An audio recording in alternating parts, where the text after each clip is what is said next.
Hello, welcome to DX Stories. I'm Troy Taysom, a lecturer in the Information Systems and Technology Department here at UVU. Given the field that I teach, it's probably no surprise that the students I work with are very tech savvy. And it can be a challenge to keep up with all the tools that they can use to make their lives easier. Cheating? Okay.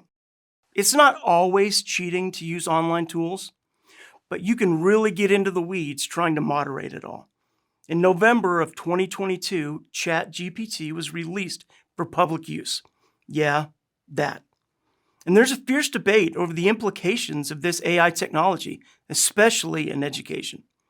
Students will use it, so I decided that I needed to give it a look to see if I could steer them towards legitimate uses.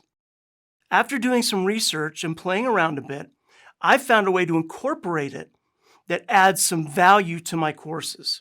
I'm now using ChatGPT to give my students prompts, which they then have to work through using the critical thinking and troubleshooting skills that they've been developing.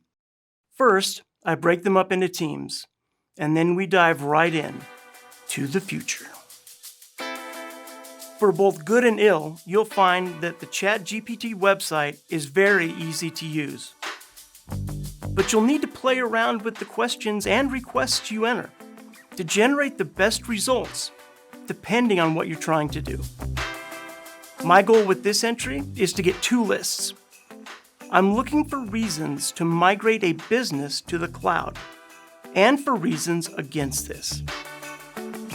As you can see, my results are almost instantaneous.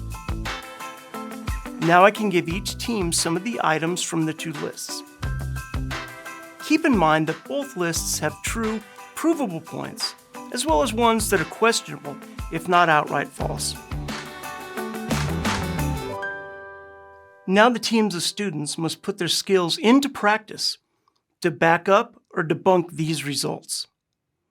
Then, each group presents their findings to the class. The great thing about using ChatGPT in this way is that it gives the students the opportunity to practice deconstructing arguments about just the information they found instead of the person presenting it. And, more importantly, helps them flex their critical thinking skills to learn how to recognize valid arguments based on research and fact. It's also been a great way to improve student interaction and interest in the course. Because tools like ChatGPT are here to stay, I've decided it's my responsibility to educate my students about it. And I encourage you to familiarize yourself with it too. You may find creative ways to apply it to your courses, and perhaps demonstrate to your students how this technology can be used in a positive way.